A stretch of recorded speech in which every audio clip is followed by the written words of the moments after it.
মোথাবাড়ি দেখলেন? একজন মুসলমান ছেলে তার ফেসবুক লাইভ করে দাঙ্গায় প্ররোচিত করলো সবাইকে, দাঙ্গাতে আসার জন্য সবাইকে ডাকলো এবং পরিষ্কার বলল, তার ভিডিওর মাধ্যমে দুনিয়া দেখলো যে সে বলছে মোথাবাড়ি হিন্দু শূন্য করে দেবো, আমাদের দেবী দেবতাকে গালাগাল দিল। তার বিরুদ্ধে কিন্তু পুলিশ কোনো স্টেপ নিল না, পশ্চিমবঙ্গের পুলিশ কোনো স্টেপ নিল না। বেছে বেছে 21 জনের বিরুদ্ধে কেস হলো। 21 জন হিন্দু মানুষ যাদের ঘর বাড়ি দোকান ভাঙচুর হয়েছে তাদের বিরুদ্ধে উল্টে কেস হলো। কোথায় বাস করছি আমরা? আজকের মেদিনীপুর, আজকের দিনে আজকের মেদিনীপুর, যেখানে একটি মুসলমান ছেলে পুলিশের সামনে দাঁড়িয়ে বলছে 15 মিনিট নয়, আমাদের 2 সেকেন্ড সময় দিন, মেদিনীপুর হিন্দু শূন্য করে দেবো। কি কিছু ভাবছেন? ভাবুন, যদি ভাবা না থাকে ভাবুন, যদি কোনোদিন না ভেবে থাকেন নতুন করে ভাবুন। বউ ছেলে মেয়ে বাড়ি গাড়ি এসব কিচ্ছু থাকবে না, এক কাপড়ে পালিয়ে যেতে হবে। বাংলাদেশের দিকে তাকান, নতুন করে ভাবুন।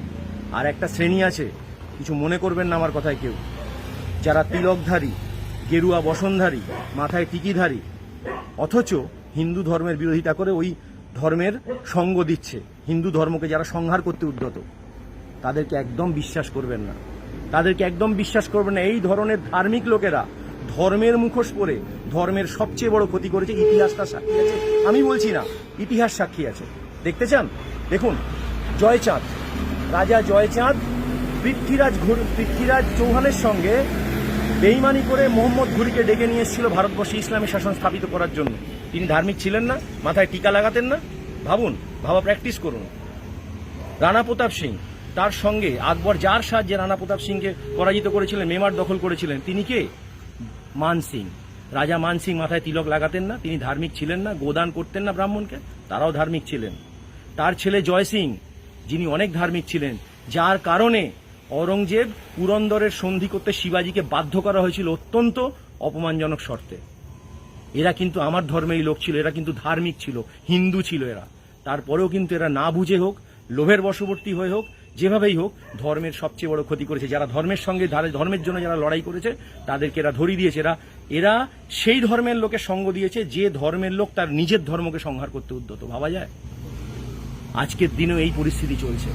কেউ বলছেন আমি ব্যানার্জি, কেউ পৈতে দেখাচ্ছেন আমি পৈতেধারী, অতএব আমি যা বলছি সেটাই ঠিক, বাকিরা ঠিক নয়, বিজেপি আরএসএস ভুল, এ ভুল, ও ভুল, সবাই ভুল।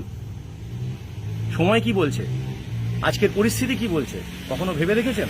ভাবুন, আমি আবার বলছি, ভাবুন। আর সেই সঙ্গে সঙ্গে সেই সব ধার্মিকদের বলছি, মনে রাখবেন, কাল মোথাবাড়ি, আজ আমার বাড়ি, কাল কিন্তু আপনার বাড়ি, আগামীকাল কিন্তু আপনার বাড়ি, এটা কিন্তু ভেবে রাখবেন।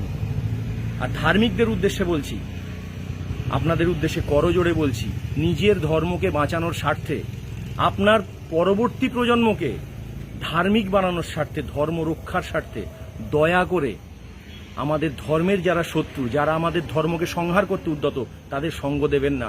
যদি সঙ্গ দেন, ইতিহাস কোনোদিন আপনাকে ক্ষমা করবে না। ধর্মরক্ষক হন।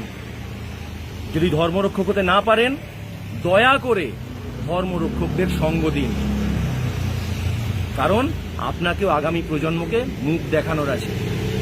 তাই আমার কথাটা একটু ভেবে দেখবেন।